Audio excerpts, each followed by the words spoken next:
Assalamualaikum warahmatullahi wabarakatuh.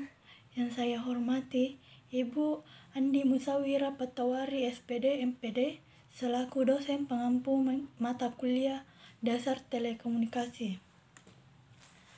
Perkenalkan, nama saya Eka Kusumawardani, NIM 220205500008,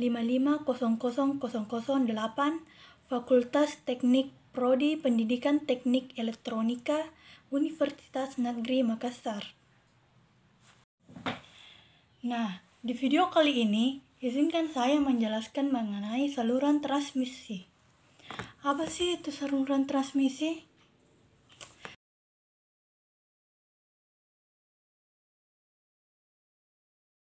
Saluran transmisi adalah setiap bentuk hubungan secara listrik, baik berupa kawat penghantar, kabel, dan lain-lain, yang menghubungkan suatu sumber sinyal ke beban.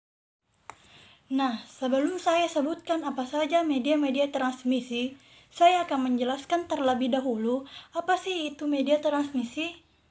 Media transmisi adalah media yang mentransmisikan gelombang elektromagnetik atau data dengan menggunakan konduktor fisik. Media transmisi ada dua jenis, yaitu yang pertama, media transmisi terpadu atau grid transmission media. Yang kedua, media transmisi tidak terpadu atau unguid transmission media. Nah, terlebih dahulu saya akan menjelaskan apa itu media transmisi terpadu atau grid transmission media. Grid transmission media adalah media kasat mata yang mentransmisikan sekaligus memadukan gelombang untuk menuju pada tujuan. Nah, adapun yang termasuk grid transmission media yaitu yang pertama, kabel twistor pipe. Kabel twistor pipe adalah salah satu kabel yang sering digunakan untuk jaringan komputer. Kedua, kabel koaksial. Kabel koaksial yang terdiri dari dua konduktor dan digunakan untuk pita frekuensi yang besar. Yang ketiga, kabel serat optik. Kabel serat optik yang bisa menyebarkan data hingga dengan kecepatan yang sangat tinggi dalam order GB atau per sekon. Nah, kalian bisa lihat gambar-gambar media transmisi terpadu.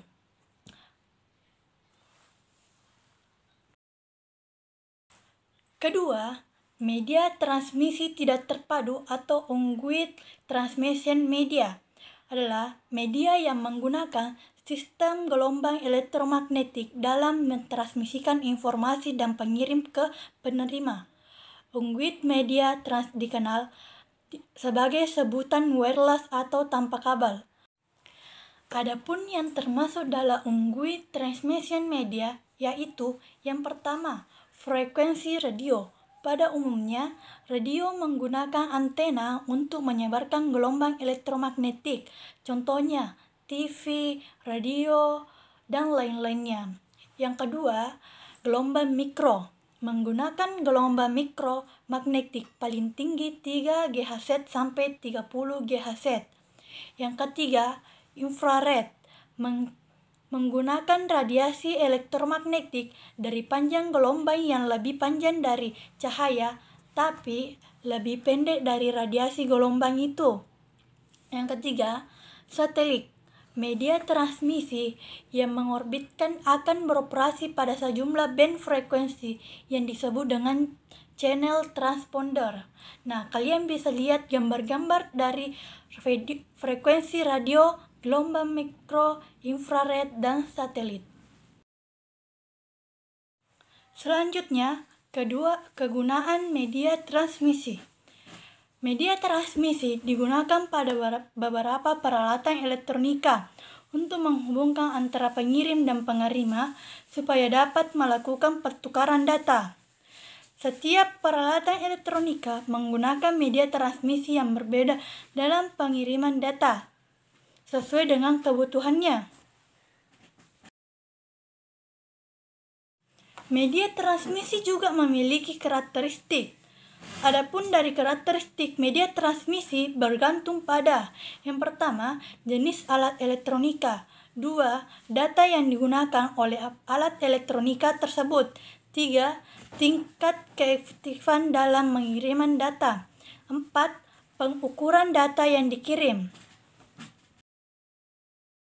Faktor yang berhubungan dengan media transmisi dan sinyal sebagai penentu kecepatan dan jarak, yaitu 1. Bandwidth atau lebar jalur. 2. Kemampuan menghadapi gangguan elektrik maupun magnetis dari luar.